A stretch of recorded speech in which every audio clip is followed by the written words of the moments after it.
mas eu vejo também que o empresário ele não tem um plano de negócio. Não. Por exemplo, uma das perguntas que eu mais faço para as pessoas é: qual a média de faturamento que você quer ter mensalmente na sua empresa? Ah, eu não sei, eu acho que eu vou faturar 50 mil por mês. Eu falo, então, essa informação ou vai te tirar de um monte de modelo de negócio, ou vai te colocar em um monte de modelo de negócio.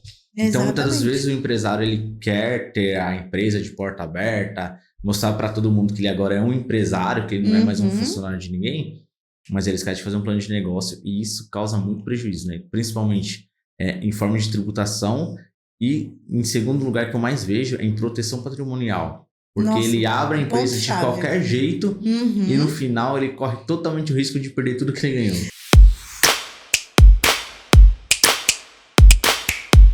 Olá pessoal, seja bem-vindo a mais um episódio do nosso podcast. E hoje estamos aqui com Isabela Goulart, é assim que fala? Ela que é founder e CEO da Goulart Legalização Societária, com formações multidisciplinares em Direito pela Universidade de São Judas Tadeu e Contabilidade pelo Senac, certificada a concursos complementares de liderança, com foco em autoconhecimento, desenvolvimento humano, inteligência emocional e consolidação de equipes. Especialista em legalização societária atuante no mercado por mais de 10 anos, com ampla experiência em gestão de processos e pessoas em escritórios de médio e grande porte, específicos da área de legalização societária e contabilidade. Amplo conhecimento em hold patrimonial, muito bom, com planejamento tributário e sucessório. Mentoria de palestras e treinamentos para melhores compreensão da área de legalização e temas correlatos. Atualmente como professora da Unicescom, já estudei lá, já fiz alguns cursos.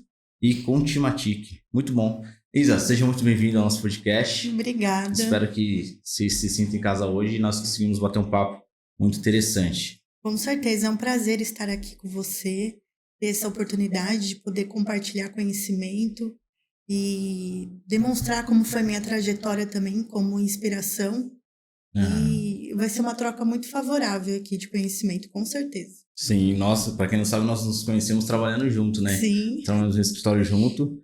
E dentro desse escritório, eu sempre fui uma pessoa muito observadora, mas eu observava, puxa, a Isa tem um diferencial assim, porque eu vejo toda vez que falava de abrir uma empresa, você se preocupava, não, tem que ver essa parte, tem que ver se o sócio pode, tem isso, tem aquilo. Eu falava, caramba, ela é diferente, ela entende do assunto, né? Eu sempre, dentro da minha trajetória, o diferencial realmente do trabalho, do meu trabalho pessoal, é justamente entender que não era só abrir uma empresa. Então, eu queria entender o perfil do meu cliente, entender a regulamentação que iria ter ali propriamente para ele como pessoa física e também como pessoa jurídica.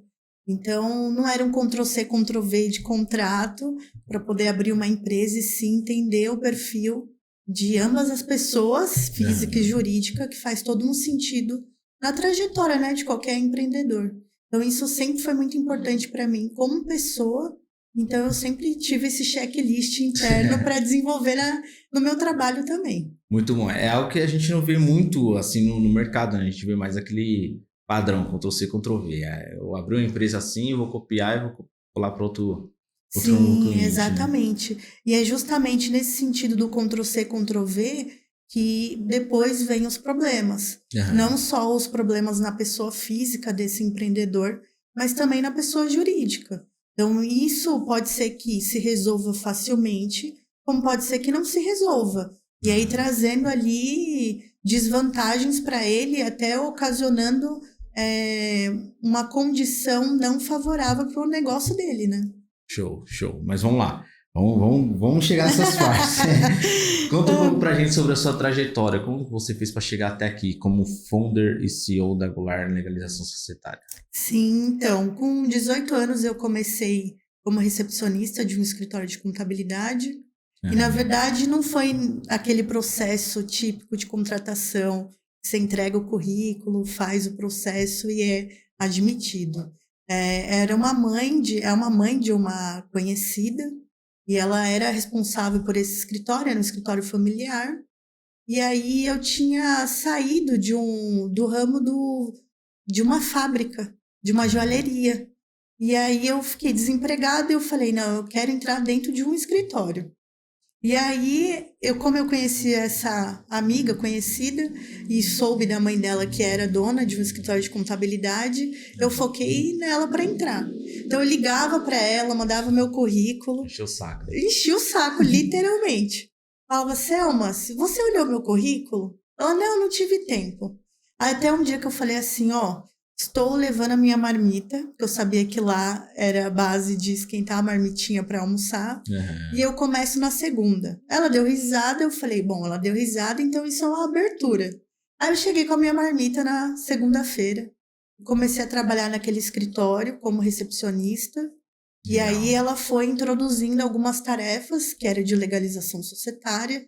Eu cuidava já da parte contratual, de fazer ali a estrutura de um contrato, seja de constituição, alteração. E aí eu fui também abrindo meu leque de conhecimento, tendo a oportunidade nesse escritório de ter uma pessoa que trabalhava na área fiscal e que foi basicamente o meu mentor. Hoje se fala muito de mentores, né? Então hoje tem essa denominação forte no mercado, e essa pessoa que naquela época, que é o Sérgio, ele me ajudou a expandir esse meu conhecimento na área fiscal, para entender quais eram as tributações, que era permitido ou não numa cadeia do Simples Nacional. Então, ele foi uma pessoa que me despertou a curiosidade para eu fazer contabilidade, por exemplo. Então, assim, a minha jornada iniciou nesse escritório, que eu fazia tudo, eu brincava que eu era Severino. E depois, a partir desse fazer tudo, eu vi a legalização como uma área que eu pudesse me desenvolver pessoalmente e profissionalmente. Tá, então você nunca teve assim uma chama ou algo que você fala assim, não, eu quero estudar contabilidade, eu quero trabalhar nessa área. Não. Simplesmente foi porque você foi desempregada. Eu brinco que eu falo que eu caí de paraquedas mesmo. Caramba, que legal. Então, inclusive assim, né? Eu fui fazer meu RG no Poupa Tempo e a pessoa que me atendeu falou, nossa, você assim é nova, por que você não vai para um escritório? E aí eu fiquei com isso na minha cabeça. Eu falei, não, tem que arrumar um trabalho no escritório. E aí, como eu tinha essa ponte de contato mais facilmente, falei, não, é esse escritório que eu vou entrar. Então, caí de paraquedas, não tenho ninguém da minha família, assim, que trabalhasse em contabilidade ou em direito. E aí foi esse escritório que abriu as portas para eu entender como que era a área e seguir nessa área. E lá dentro você teve a oportunidade de ir para outras áreas ou não? Então, como Severino, eu fiquei um pouquinho no fiscal, fiquei um pouquinho no departamento pessoal, então eu cheguei a registrar funcionário. Então, fiz de tudo. Atendimento na recepção, tudo que você imaginar, assim. Então, foi uma grande escola. O escritório ainda existe, ainda tenho contato com essa pessoa, né? Em assim, eventualidades a gente se encontra. E eu sou muito grata pela oportunidade, porque foi o que me abriu a ser hoje profissionalmente, escolher, né, a área de execução. Entendi, que bacana. Então você que decidiu, tipo, legalização é algo que, de todas as áreas que eu fui, foi algo que eu gostei e eu quero para mim. Foi o que me chamou a atenção. Então, como eu sempre fui uma pessoa muito, me denomino perfeccionista, detalhista, eu sempre gostei de olhar todos os detalhes em um contrato, procurar entender por que esse capital social é desse jeito, por que distribui as cotas, por que está escrito subscrito, integralizado. Então, eu fui me aprofundando nas minhas dúvidas. Eu falei, não, essa área me chama a atenção. Aí, depois dessa oportunidade, eu recebi um convite de uma pessoa que eu estudava contabilidade na mesma sala. E ela falou, olha, Isa, apareceu aqui uma vaga no escritório que eu trabalho, para você ser auxiliar paralegal. E ela era coordenadora. Aí eu falei, não, eu aceito. E foi difícil me desvincular desse escritório familiar. Eu acabei pegando um certo vínculo, né? Amizade. Isso, foi. E aí eu decidi embarcar nessa oportunidade. Então eu já tinha aí 20 anos, mais ou menos, de 18 a 20 anos, né? Que eu iniciei e fiquei no escritório familiar, depois migrei para esse. E esse foi uma expansão muito grande, porque a Maiara, na época que era minha coordenadora, ela saiu para uma outra experiência na carreira dela, e aí o responsável do escritório virou e falou, bom, era a Maiara e você, e agora? Falei, não, agora eu vou assumir. E aí eu comecei a assumir depois de um curto período como auxiliar. Então foi ali uns 5 meses, mais ou menos. Aí eu já virei coordenadora desse escritório, que era maior, com uma carteira de clientes maior. Então foi um grande desafio já, com 20 anos, sem muito conhecimento e prática, mas eu decidi encarar o desafio. Bacana. E o que é legalização? Porque assim, eu vejo que as pessoas que podem estar nos assistindo, elas não entendem o que é legalização. Elas sabem que precisa de um contador ali para abrir o CNPJ, né? Que parece que é só o CNPJ, mas a gente sabe que tem uns processos muito maiores por trás disso. Mas na sua opinião, o que é legalização? O que ele é responsável? O que ele faz? Então a legalização, para mim, ela já parte de uma análise do perfil da pessoa, né, como individual, e o que ele tem de interesse em constituir ou para o negócio dele, em expansão. Então, a partir dessa análise, legalização é o quê? Toda a prática de registro governamental. Então, ela começa a nascer ali de um contrato, de um ato jurídico, de uma vontade, da manifestação das vontades entre uma pessoa ou duas pessoas ou mais. E a partir desse momento, dependendo do nicho de atividade que ele deseja desenvolver ou que ele já está desenvolvendo, aí existe esse registro governamental, os órgãos competentes, dependendo da jurisdição dele, né? E da atividade, eu tenho aí os órgãos que cartório, ou se não, junta comercial, ou a OAB, e aí Receita Federal, Secretaria da Fazenda, Prefeitura, Caixa Econômica Federal. Se envolver uma atividade intelectual, eu registro no órgão de classe. Às vezes, dependendo da atividade, eu tenho burocracia envolvendo vigilância sanitária, licença ambiental. Também tem, se tiver produtos controlados, todo o mapeamento da Polícia Civil, Federal, Exército. Então, dependendo ali, o nicho de atividade, a prática da legalização entra para entender quais são os registros que vão advir disso, para ele poder estar capacitado a funcionar corretamente.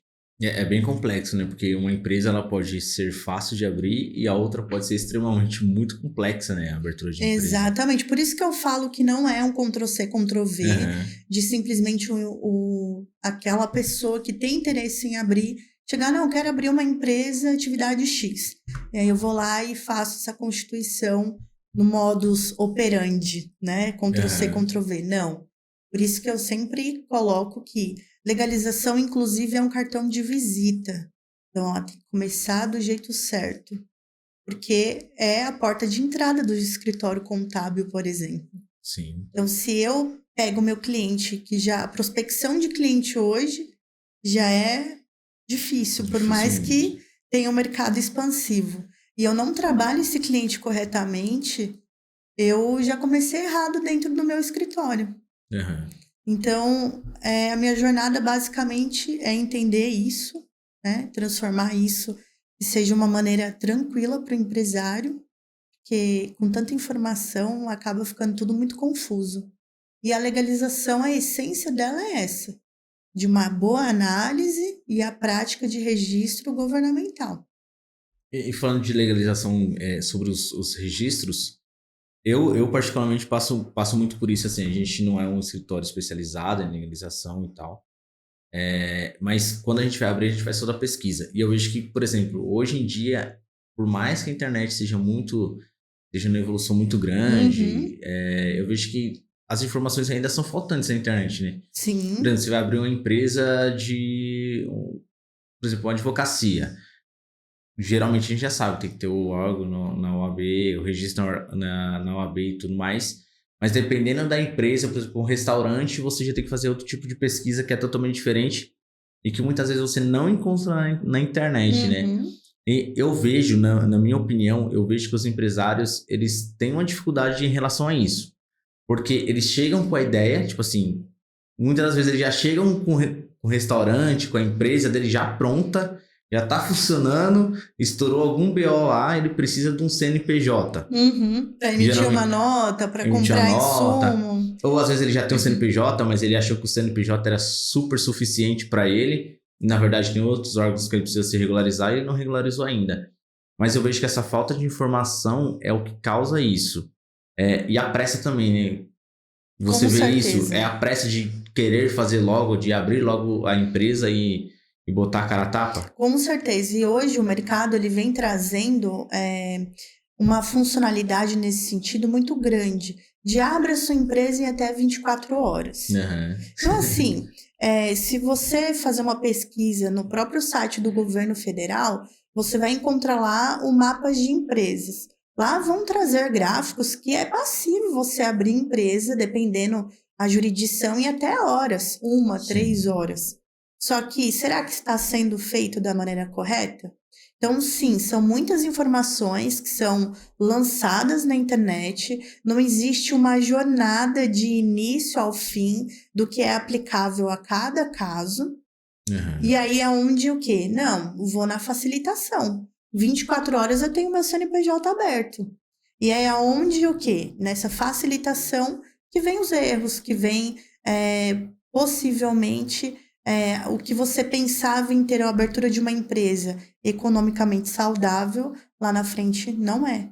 Por exemplo, em tributação, né? Às vezes nem sempre o simples é tão simples assim para constituir uma empresa, né? E além disso, tem toda essa questão de analisar a tributação, mas eu vejo também que o empresário ele não tem um plano de negócio. Não. Por exemplo, uma das perguntas que eu mais faço para as pessoas é: qual a média de faturamento que você quer ter mensalmente na sua empresa?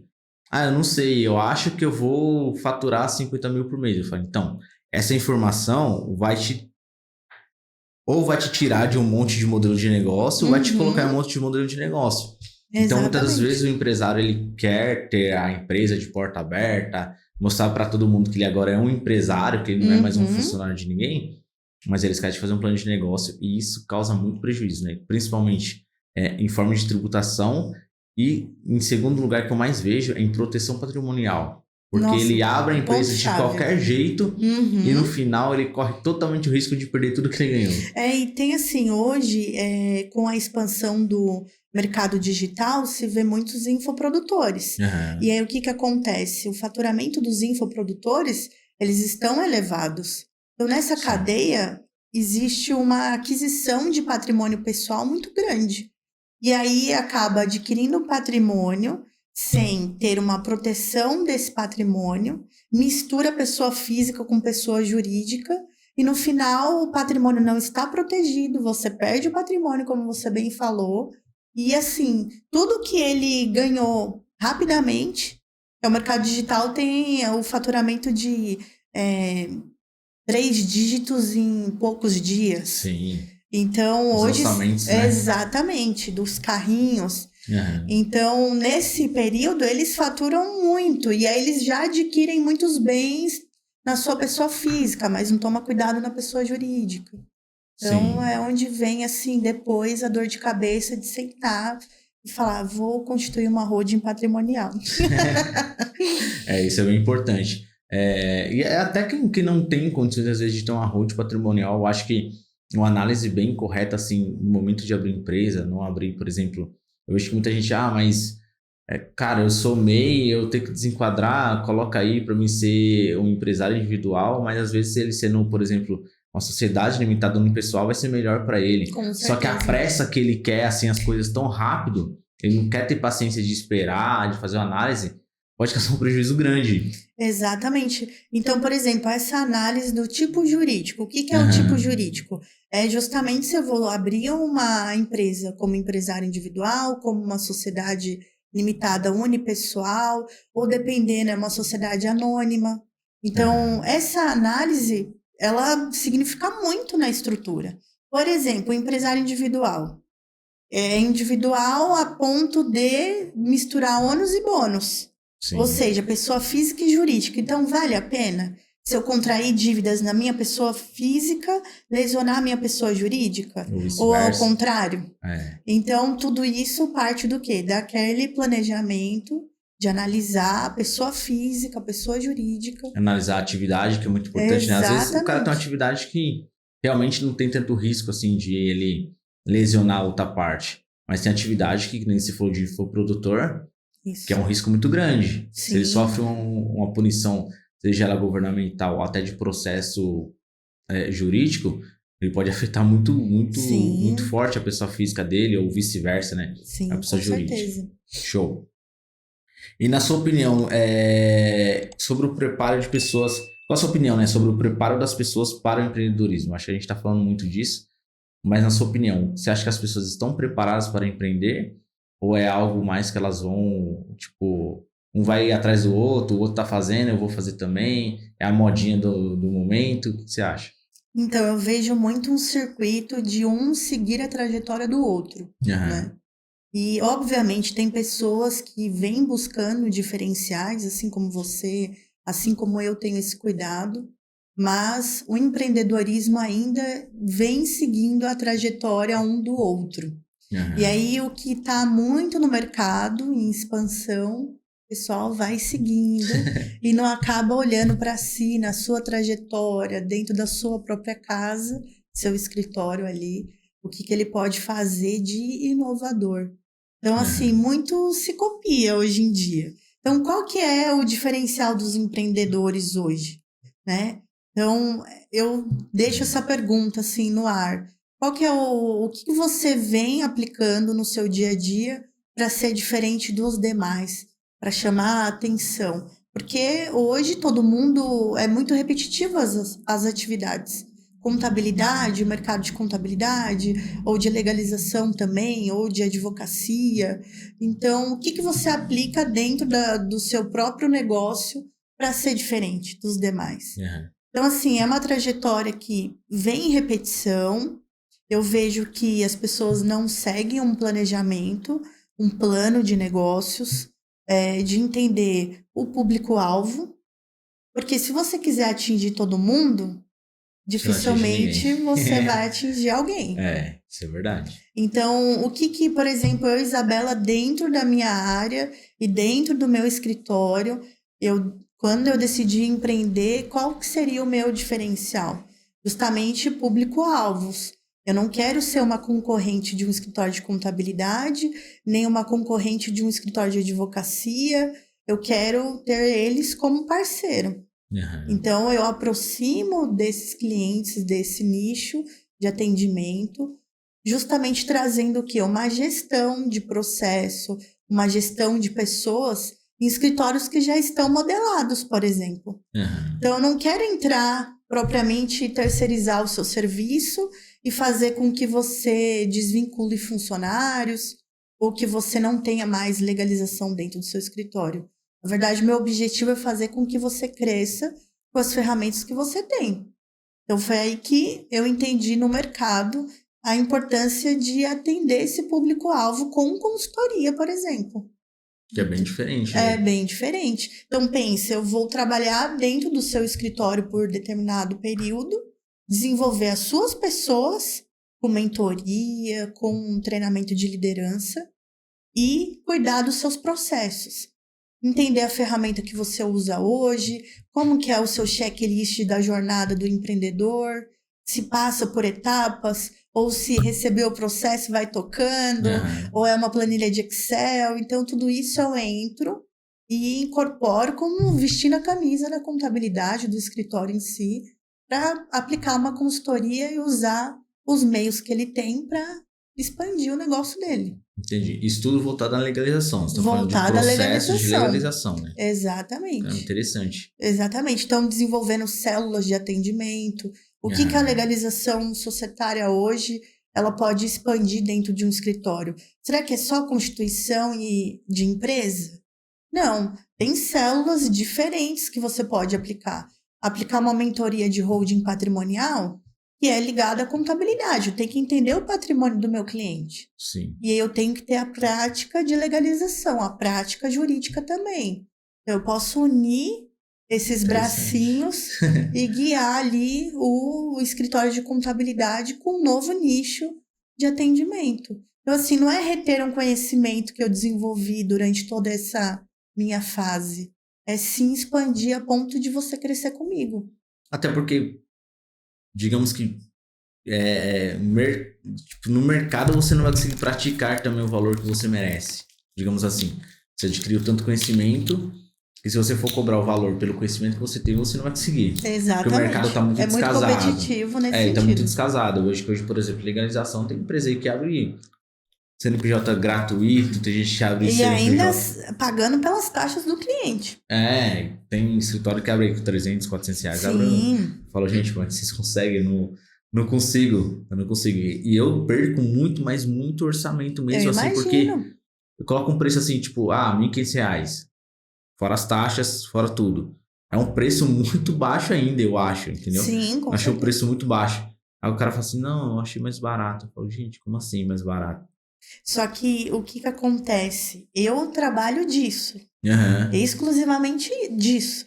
Então, o que eu tento incorporar na minha prospecção? Justamente o diferencial da análise da qualidade. Sim. Dele entender, poxa vida, existe um estudo por detrás. Olha os riscos que eu tenho. Então, é esse estudo que por detrás a pessoa entende que realmente o valor faz sentido para ela. Mas sim, tem cliente que prefere o preço. Então, cada um, né? Eu vejo que quando tem um preço, você não tem uma segurança patrimonial, uma segurança de saber que você está no regime certo. Exatamente. Às vezes, a pessoa ela tem uma ideia de negócio que vai dar muito certo. E você consegue ter essa sensibilidade na hora. Sim. E aí você já instrui, olha, começa a desvincular, colocar mais pessoa jurídica, já ter uma holding de participações, e aí já programar uma holding patrimonial, porque ele já adquire o bem aonde? Na holding patrimonial. Então, já começa a observar esses pequenos detalhes que ele vai o quê? Ter uma economia tributária, Sim. Ele vai ter uma expansão do negócio dele e fazer do jeito certo. Muito bom mesmo. E na sua opinião, qual as maiores dificuldades que os empresários encontram a abrir uma empresa? Justamente essa questão do preço e justamente não entender a jornada que ele, como pessoa física, e a empresa dele vai ter. Os riscos, bônus, ônus. Então, se é simplesmente abrir um CNPJ, é um Ctrl-C, Ctrl-V, né? É o que ela faz. Mas entender tudo isso, a jornada dele, entender, por exemplo, uma pessoa que tem um regime de casamento, qual o regime? Como que você tá no seu casamento? Que amanhã depois separou. E como faz? A empresa dança junto. Dependendo da situação, sim, tem essa divisão. Então, tudo isso é passível de uma conversa. Já tive, por exemplo, clientes que falaram, não, meu filho, ele mora com a namorada, não tem problema. Mas quanto tempo ele mora? Apesar que a união estável, ela não tem um tempo definido, ela precisa de publicidade, precisa de alguns requisitos. Mas e aí? Tem esses requisitos dentro da relação do seu filho? E assim, é uma situação de holding patrimonial envolvendo já do pai para o filho, agora do filho pro geração em geração. E aí, dado toda essa conversa, ele saiu até com medo. Ele falou, meu Deus, meu filho precisa buscar ali... Né? Realmente, porque isso acaba acarretando alguns prejuízos, alguns cuidados. Então, é isso. Acho que o cliente entender essa jornada dele, da responsabilidade como pessoa física e jurídica, é o primordial na prática de legalização societária. Ele ter essa fluidez no negócio dele e fazer do jeito certo. Você sente que as pessoas, elas abrem empresa, mas elas não estão tão preparadas? Eu vejo que, por exemplo, muitos empresários que eu converso, o único pensamento dele é assim, poxa, mas eu ganhava X no CLT, eu vou ganhar tipo 2X trabalhando por conta. Simplesmente por isso, mas ele não sabe qual é o papel dele. Você falou, o papel do empresário. Exatamente. Você tem muito esse problema lá? Tenho. De simplesmente entender que saiu de um regime CLT, vou ganhar mais e vou abrir minha empresa e vou seguir aí desafio afora, é justamente não entender a responsabilidade. Tem muitos nesse patamar, e aí quando vai ver a situação é outra.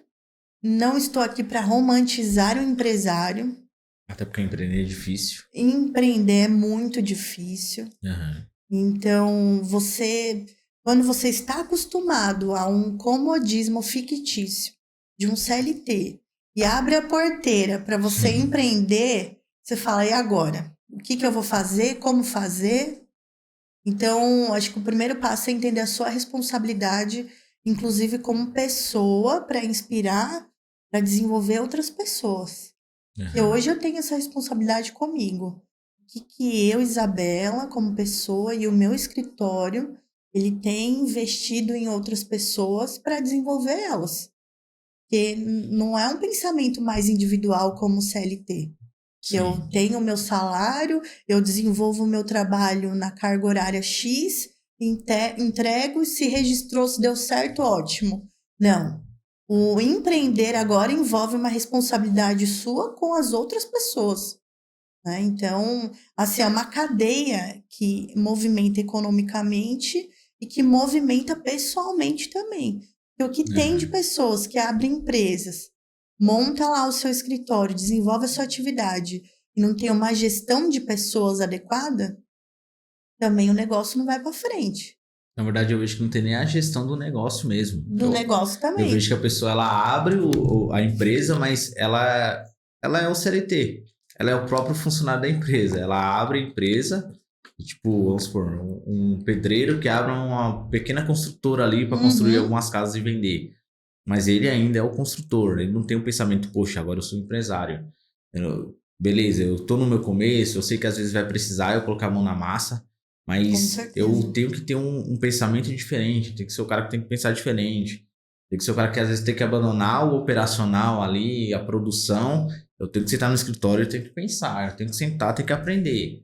Então, por exemplo, eu vejo que muitos escritórios hoje, e que esse problema vem desde antes, existem problemas de não recebo documento, o meu cliente não sabe controlar o financeiro e tal. Mas eu vejo que o maior problema não é nem isso, é que o cliente ele não sabe ainda que ele é empresário. Sim. Ele tem que acordar para a vida e pensar assim, poxa, eu não sou mais funcionário, eu sou um empresário. Acho que a partir do momento que a pessoa ela tem esse estalo na mente, ela fala, poxa, eu mudei, né, de situação, eu não tô mais como funcionário, como alguém que trabalha para outra pessoa, eu agora tenho minha própria empresa e preciso ter responsabilidades, tanto com a minha empresa, pessoa física com a minha empresa, quanto também para com outras pessoas. Eu acho porque você movimenta a cadeia. Não é mais você que é o movimentado. Você é o que movimenta. Sim. Então, esse estralo de responsabilidade de eu preciso me movimentar e eu preciso saber movimentar as pessoas que estão comigo é onde dói geralmente quando a gente vai empreender de primeira viagem, assim, né? Isso é verdade. Posso abrir qualquer tipo de empresa ou existem regras que podem me classificar como um tipo de modelo de negócio ou outro? Então, depende muito o que você pretende desenvolver. Então, assim, não dá para abrir qualquer tipo de empresa. Um exemplo, um funcionário público que deseja participar de um cenário empresarial tem que ter alguns cuidados de acordo com a lei dos servidores públicos, por exemplo. Então, a administração para quem é funcionário público já está descartado.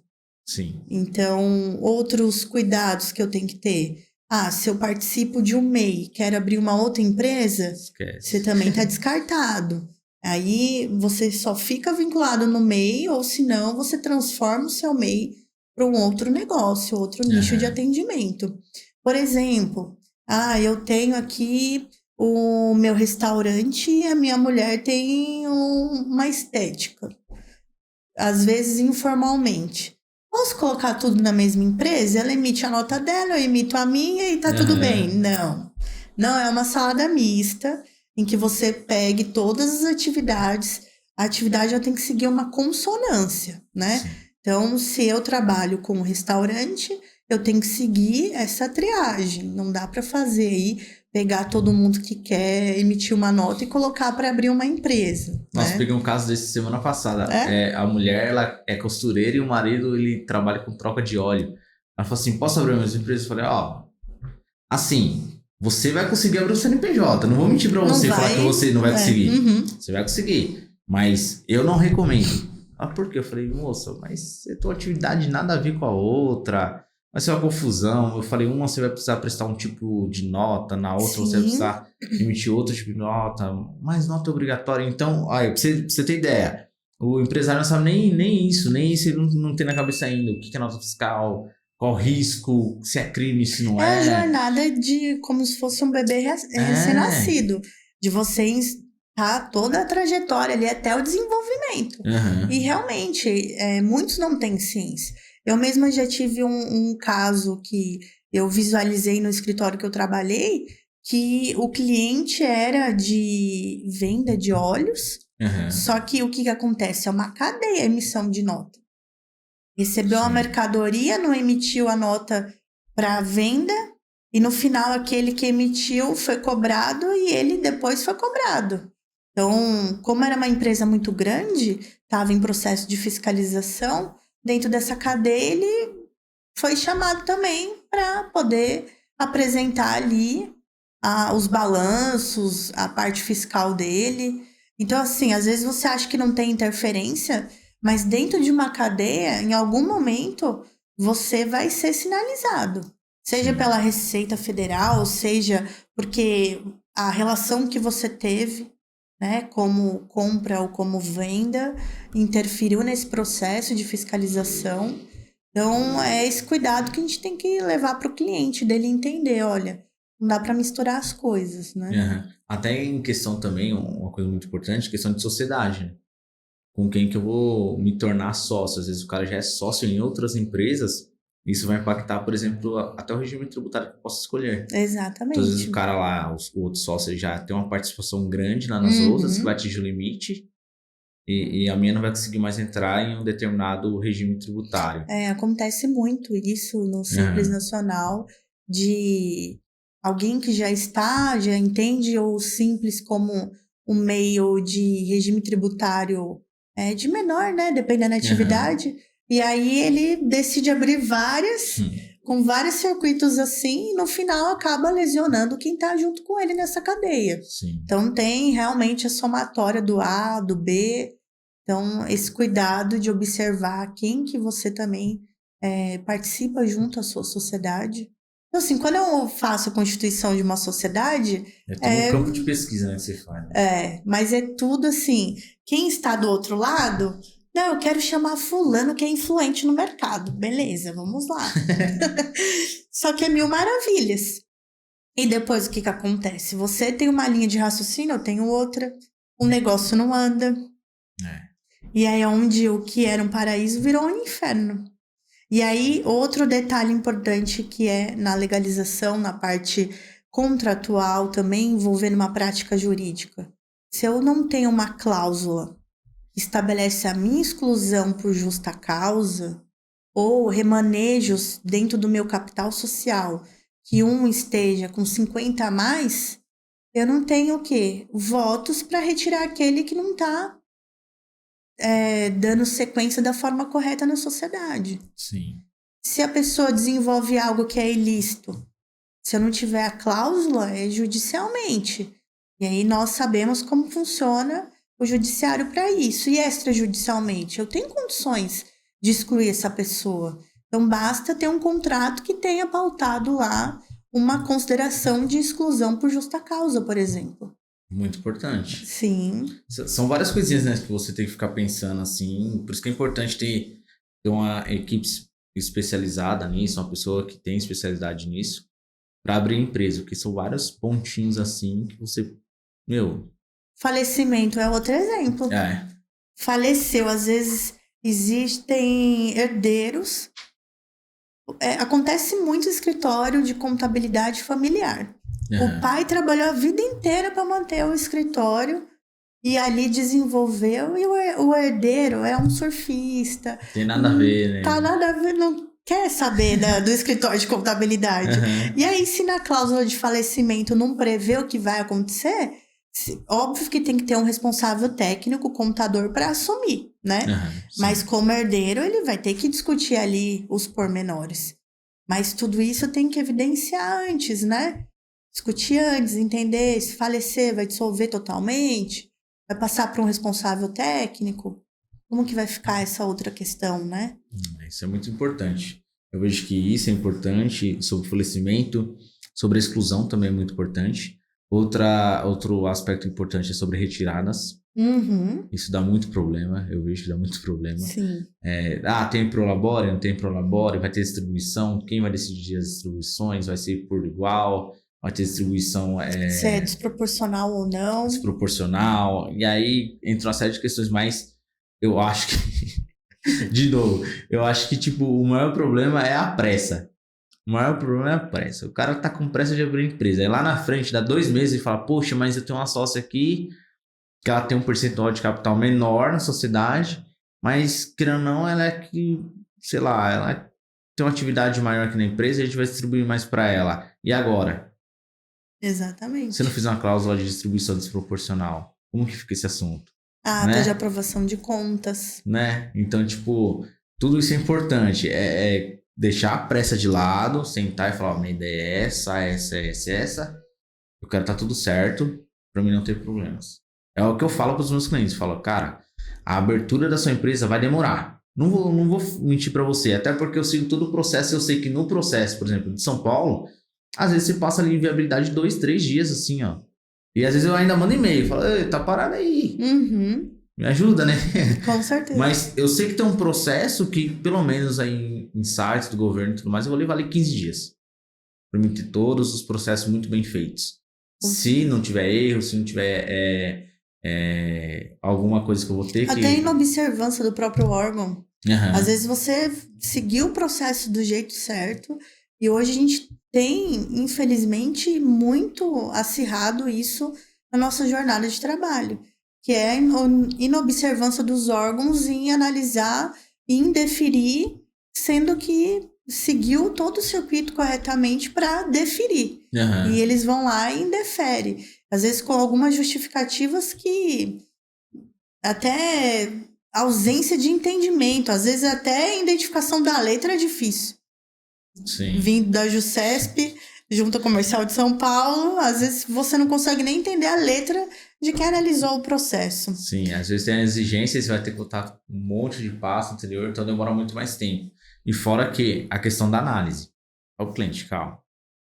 Eu sei que você tá com pressa de abrir seu negócio, mas tem paciência, porque é algo que eu sei que se eu fazer muito bem feito no começo, cara, você vai ter um sucesso muito grande, entendeu? Com certeza. É menos uma dor de cabeça para ele na jornada dele. Sim, ainda mais se for um cliente que ele já tá abrindo, vai ser muito difícil ele mudar as atividades, vai ser muito difícil, por exemplo, ele mudar a sociedade depois. Então vai ser quase que não vai ter alteração nenhuma depois, né? Então vale a pena esperar um pouco mais, aguardar, ter uma pesquisa com calma, com paciência para ter um bom sucesso aí na empresa, né? É importante colocar isso para o cliente, que é algo com qualidade. Porque curto prazo ele vai ter no mercado. Se ele colocar no Google lá, abertura de empresa em 24 horas, vai aparecer alguém que faça.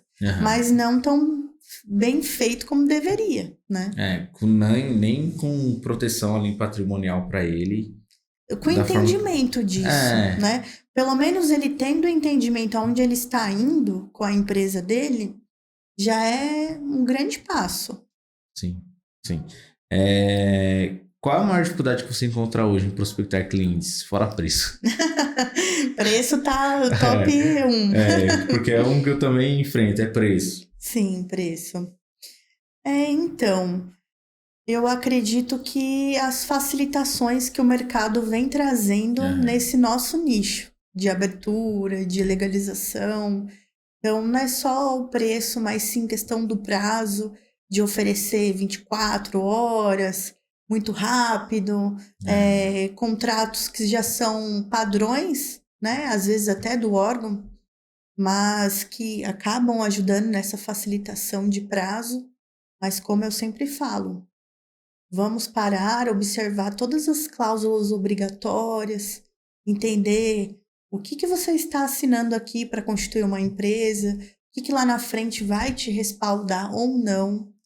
Então, esse cuidado que é a diferença. E diferente do mercado, se aplica essa condição de prazo e de preço. Então, a maior dificuldade de prospecção são esses 2 pilares para mim. Sim, sim. E você acha que toda essa atualização que a gente teve, por exemplo, em São Paulo, na Jusesp, isso foi bom para você ou foi ruim?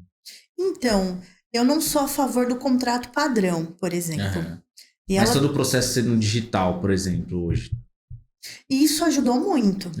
E isso é, sem dúvidas, o melhor dos caminhos que a Junta Comercial de São Paulo trouxe. De você poder assinar um documento digitalmente, de você ter o registro digitalmente. Óbvio que está faltando expandir para outros atos societários, né? Sim. Alteração, encerramento, dependendo, a gente ainda tem os entraves para isso. Sim. Então, como eu comecei com 18, agora estou com 32, então tem uma jornada aí de legalização societária. Eu peguei muitas fases de implementações de sistema da Receita, da Junta. Então, ainda não chegamos no melhor que São Paulo poderia dar. Por ser, inclusive, o estado que mais constitui empresa. Sim. Mas entendo que as mudanças que houveram foram, assim, boas, passíveis de agilizar o processo que antes existia aquela cadeia do presencial, né? Senha, protocolo, ir lá retirar o processo. E você acha que demorou essa atualização que teve até hoje? Demorou muito, né? Só que assim, por exemplo, se você participa faz uma pesquisa no mapa de empresas e olha São Paulo comparado a outros estados, você vê que ainda São Paulo não desenvolveu como deveria. São Paulo, todo mundo conhece como o quê? A cidade que desenvolve economicamente muitas empresas. Sim. O estado em si, né, que desenvolve. E, por exemplo, Sergipe, ele tem ali um registro de até 3 horas, diferente de São Paulo. Caramba. Então, se você olhar esses pormenores, você observa que São Paulo está atrasado. Entendi. Então, para quem tem a prática aqui dentro do estado, entende que ele desenvolveu, mas não o suficiente, como eu. Entendi. Mas observando outros estados, a gente entende que está bem atrasado ainda. Show. Show. Isa, já estamos no final. Faça o pitch da sua empresa para quem quiser conhecer melhor seu trabalho. Sim, então, para quem quiser conhecer, tem o Instagram, Goulart Legalização. Lá eu posto vídeos, né, anunciando principalmente de mentorias, cursos que eu venho ministrando, que nessa área educacional, uma área que eu particularmente gosto bastante de atuar.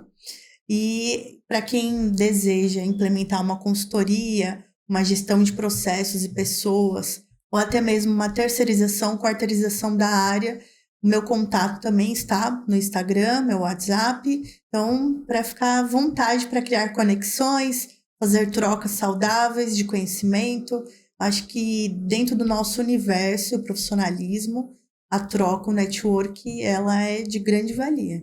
Show! Isa, muito obrigado por esse bate-papo, acho que foi muito bom, muito interessante.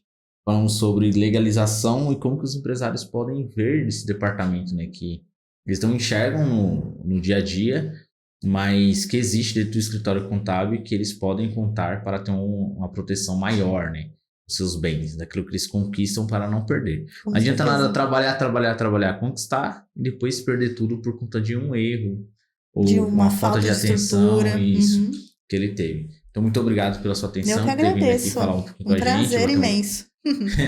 Ter batido um bate-papo. E, pessoal, muito obrigado por vocês terem acompanhado. Esse foi o episódio de hoje. Não se esquece, se você ainda não é inscrito, se inscreva nesse canal, deixe seu like, compartilhe com aquele seu amigo que quer abrir uma empresa, mas quer abrir da forma correta. Não abra de qualquer maneira, para você não correr risco. É isso aí, até o próximo episódio.